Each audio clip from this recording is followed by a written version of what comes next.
নমস্কার, আমি তাবাসসুম। অনেকদিন পর একটি ভিডিও নিয়ে বিভিন্ন কাজের কারণে, সময়ের অভাবে এবং আবহাওয়ার কারণে সেভাবে এখন ভিডিও করা হয় না, কবিতার ভিডিও। কিন্তু 25শে বৈশাখ তো আবৃত্তিকে ভালোবেসে যখন জীবনটা আবৃত্তির জন্য উৎসর্গ করেছি, সেই ভালোবাসার তাগিদে কবিগুরুর জন্মদিনে, রবি ঠাকুরের জন্মদিনে একটি পছন্দের ভিডিও শেয়ার না করলে মনটা কোথাও খুঁতখুত করে। সেজন্যই আজকে একটি ছোট্ট কবিতা, খুব বড় নয়, তোমাদের সঙ্গে শেয়ার করে নেব। কবিতাটি যে কাব্যগ্রন্থ থেকে নেওয়া, সেই কবিতার কাব্যগ্রন্থর নাম জন্মদিনে। এবার এই কাব্যগ্রন্থ নিয়ে একটা ছোট্ট 2-4টে কথা বলি। 1348 বঙ্গাব্দে পয়লা বৈশাখ এই কাব্যগ্রন্থটি প্রকাশিত হলো এবং রবি ঠাকুর নিজের জন্মদিন উপলক্ষে এই কাব্যগ্রন্থটি প্রকাশ করলেন। এখন রবি ঠাকুরের অনেক কবিতাই আমরা জানি, জন্মদিন বলে একটি কবিতা আছে, জন্মদিনে বলেও একটি কবিতা আছে, কিন্তু এই প্রথম জন্মদিনে বলে একটি কাব্যগ্রন্থ প্রকাশ পেল। খুব অদ্ভুত ভাবে এটা লক্ষ্য করার বিষয়।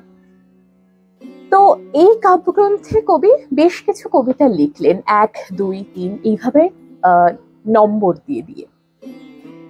কবিতাগুলির কিন্তু আলাদা করে নামকরণ নেই, নম্বর দিয়ে দিয়ে আছে।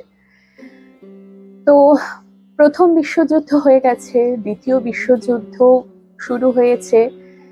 এই সমস্ত যে একটা টালমাটাল পরিস্থিতি, এই সমস্ত কিছুর মধ্যে দিয়ে ভীষণভাবে সমগ্র পারিপার্শ্বিক অবস্থা কবিকে ভীষণভাবে আলোড়িত করলো, বিচলিত করলো। একটুখানি শান্তির আশায়, একটুখানি শান্তির খোঁজে তিনি একটু প্রশান্তি পেতে এই কবিতাগুলি লিখলেন।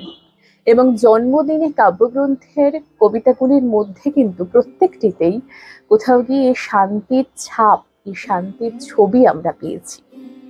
1941 সালের 21শে ফেব্রুয়ারি শান্তিনিকেতনের উদয়নে বসে কবি যে প্রথম কবিতাটি লিখলেন এই জন্মদিনে কাব্যগ্রন্থ থেকে, সেটি 1 নম্বর কবিতা।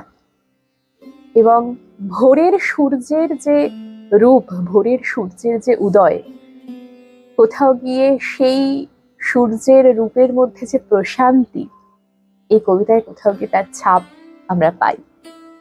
আসল কবিতাটা শুনে নেওয়া যাক।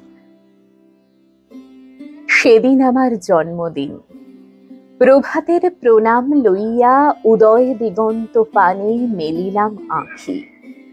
দেখিলাম সদ্য স্নাত উষা আঁকি দিল আলোক চন্দন লেখা হিমাদ্রির হিম শুভ্র পেলব ললাটে।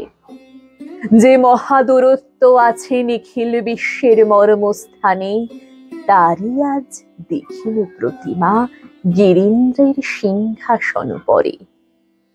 পরম গাম্ভীর যে যুগে যুগে ছায়া ঘন অজানারে করিছে পালন, পথহীন মহারণ্য মাঝে অভ্রভেদী সুদূরকে রেখেছে বেষ্টিয়া, দুর্ভেদ্য দুর্গম তলে উদয় অস্তের চক্রপথে। আজি এই জন্মদিনে দূরত্বের অনুভব অন্তরে নিবিড় হয়ে এলো, যেমন সুদূর ওই নক্ষত্রের পথ নিহারিকা জ্যোতির বাষ্প মাঝে রহস্যে আবৃত। আমার দূরত্ব আমি দেখিলাম তেমনই দুর্গমে, অলক্ষ্য পথের যাত্রী, অজানা তাহার পরিণাম। আজি এই জন্মদিনে দূরের পথিক সেই তাহারি শুনিনু পদক্ষেপ নির্জন সমুদ্র তীর হতে।